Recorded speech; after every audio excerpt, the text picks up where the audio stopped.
G'day guys, welcome back to the next video in my garage build series, and in this video we're going to be building the bench, which I've very much been looking forward to, because once I got that in place everything's going to start to have a sense of completion, and I'll be able to see it all coming together. Now if you missed the last video, I actually built these shelves up here behind me. Was a fairly quick and simple job, so if you want to catch up on how I did that, I'll put a link up the top here and you can go and watch that. And of course, if this is the first video in the series that you've seen, then jump back. I think we're about up to video number 5 now. I'll put a link to the playlist up here as well if you want to go back and watch it all from the start. So what I've done so far is I've cleared the space out and I've made room for where the bench is going to go. Now the bench is 4.8 meters long. I'm building it using the Bunnings Rack-It system, and which I think is great. I've been using it for years, bought bits and pieces along the way, and it's just a great modular system of building racks and shelves and benches. I've managed to finally get all the bits and pieces that I need. Obviously with shortages of everything at the moment, it's been hard to kind of get all the final bits and pieces, but finally managed to get it all together. In the last video you would have seen I was cutting up the 2.4 by 1.2 meter 25mm ply, which is what I've made these shelves from, but also what's going to be the bench top. But before we get to putting the tops on, I've got to get the framework in place, and so I've assembled it all and put it basically where it needs to go. It's not perfect, it's just basically sitting there roughly where it needs to go at this stage. I've put enough of the cross beams in place to hold it all nice and rigid and tight. What I need to do next is perfectly align it so it's dead straight and get it exactly the right distance from the wall. The width of the bench top is 800mm, and that's out to here. Now the actual gap, the width of these uprights is roughly 650. So that leaves us 150mm overhang divided by 2, 75mm there, 75mm there, which should be just about right, because it'll just give me just a little bit of a gap, so when I'm standing at the bench I'm not sort of banging my knees on the rails here. And so really the first thing I need to do is go and make sure it's evenly 75mm off the wall all the way along, and that should mean that it's perfectly straight. If the wall is straight, which I'm pretty confident that it is, that's pretty well 75. So now it's pretty well right now, all the same distance all the way along. So if you look along this line here, it's pretty much straight. I'm pretty happy with that. Now I can just go along and mark out exactly where the holes need to be drilled on the floor, and then start to make some noise, which is always the best part of the job.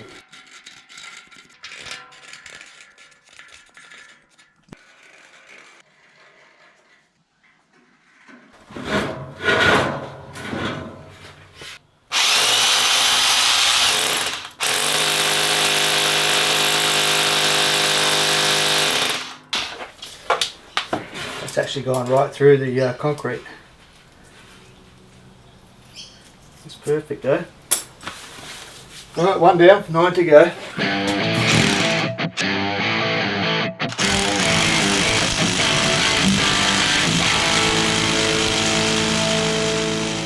so that's done, so I'll just now tidy up.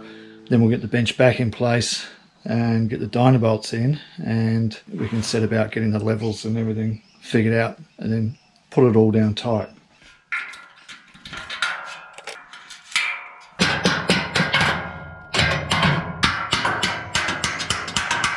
So now it's time to get the levels right, and I've got to level it from front to back and from end to end. The top there, that's actually the level spot. So that's what we're going to be leveling. So I'm going to use these builders packers, which you can just pick up from Bunnings or any hardware store, and they're sort of hard plastic shims that you can slide. Builders use them on walls and all sorts of things just to get walls straight and stuff like that. They come in all different thicknesses. You've got sort of like about a 10mm thick one.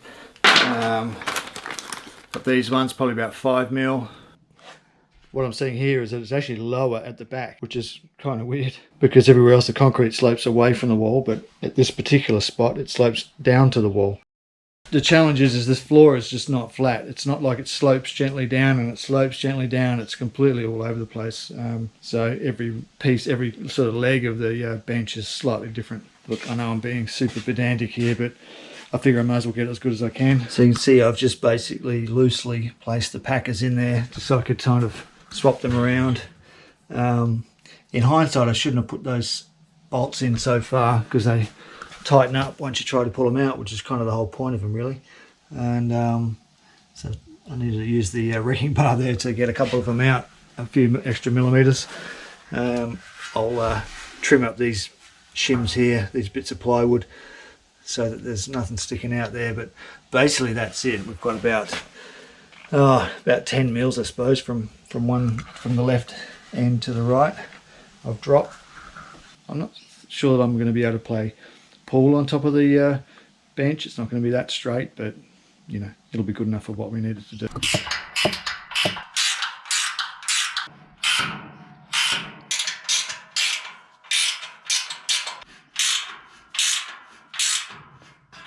Alright, that's now bolted to the floor and it's very rigid.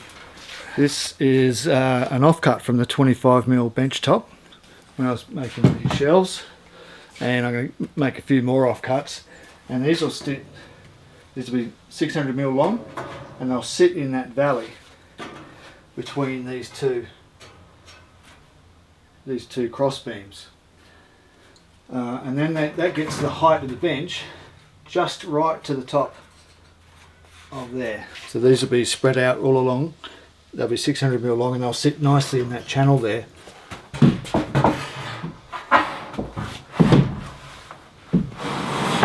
This is just a test placement, and want to see how they look, how they fit.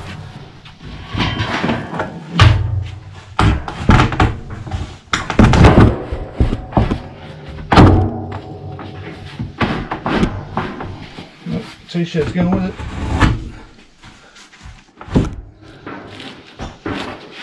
Okay. Whew. Me lucky.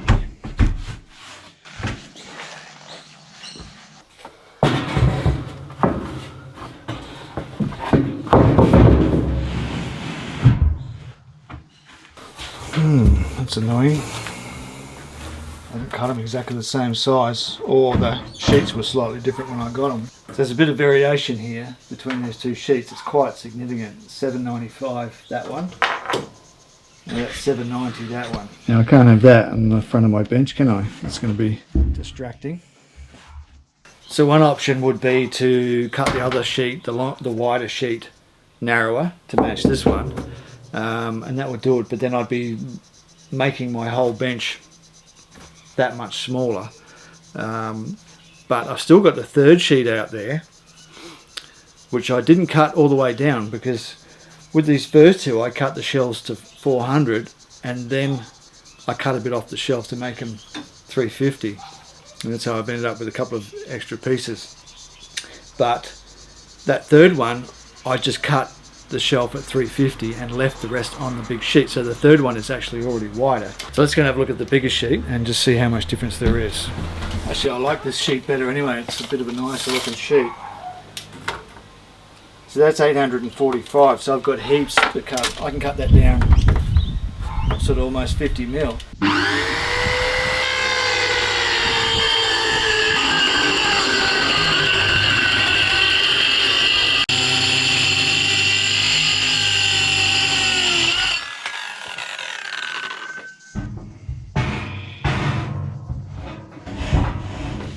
Fit. Oh, okay, so it's the same. Leave that there. It's just that these, just the way it's sitting against the wall, because it's bulging out there.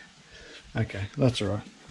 Now, unfortunately, the rack is slightly longer than the bench tops, but that rack configuration is the closest I could get to 4.8 meters. So that's okay. I can just put a cap on here, which I'll do last. Just put a piece under here that sticks out and then screw it down, so that'll be fine.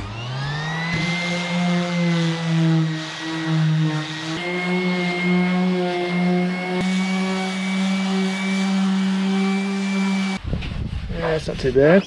Certainly better than it was. So these are a bit like slats in a slat bed. And I just worked out that these offcuts here, which are offcuts from the studs in the wall there, are easy to drop, but besides that, they fit perfectly. Well, when I say perfectly, I mean tightly, but the fact that they're tight is a bonus because it's just making it all more rigid, the whole thing. Put that over the top, and then I'll just run a screw through there and a screw through there, and that is super tough attachment to those rails, which is really good. I'm quite happy with that.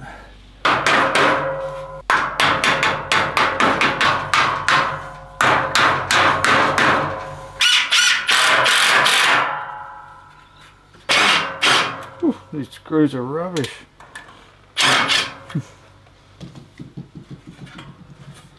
Yeah. Yes, might find some better screws.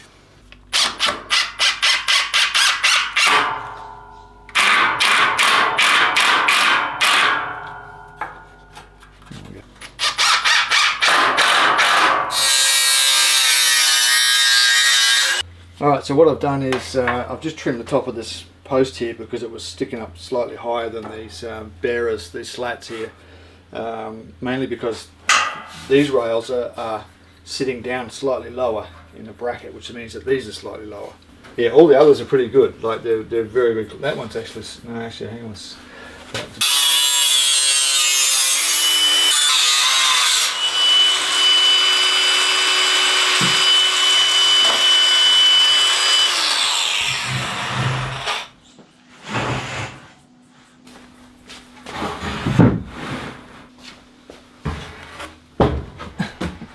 It's a bit awkward maneuvering them around in this space, but shit. How you going? You alright there? Did that hurt? I was just about to scream because the camera was about to hit the floor. Alright, let's try it again.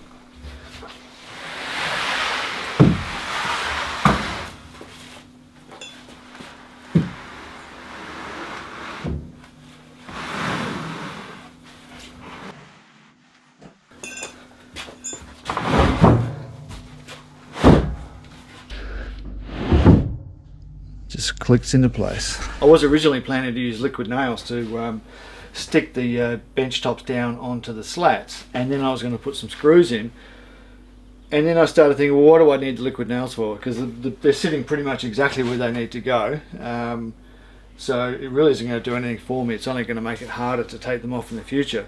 So what I'm just going to do is put the screws in. So I'm going to basically put 2 screws in each slat. These are the same screws that we used up here on the shelves, and I've got quite a few extras, and they're almost exactly the right length because these are a 50mm, and I'm going from 25 slat into 25 top. Now I obviously don't want to come through the top, so I've got some washers. You can see that they're like a plastic washer, which will make a nice spacer, and it'll reduce the length of the screw by about 3 or 4mm. Means it won't come through the top. The end is inside. I can see the finish line. I used to be a TV installer, which is why I've got this box of all these different screws. These are the screws that come with your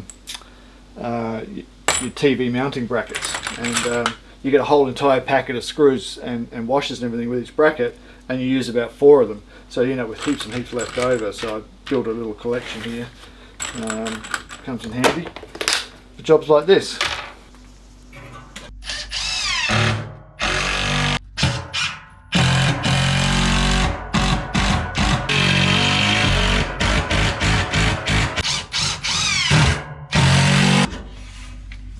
Good on the knees. Oh.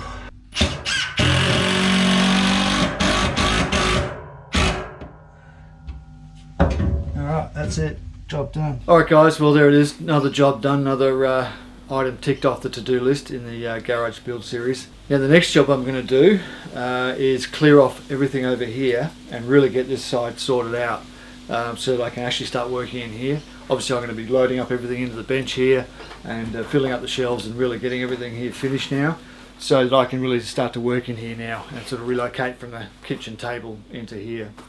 And once I've done that, then I'll be able to do those top shelves and finish off that side as well. So pretty excited to get into that. Christmas is behind us now. We've got a pretty clear stretch of time in front of us. COVID is going crazy all over the place at the moment, so we'll wait and see if I catch that. It's no doubt going to slow me down for a week or two. But short of that, I'll be straight into it, and hopefully have another video out probably within a few days of you seeing this one, I think. So thanks for tuning in. Give it a like if you thought it was worth watching, and if you want to see more and want to get notifications, then subscribe, and I look forward to seeing you in the next video.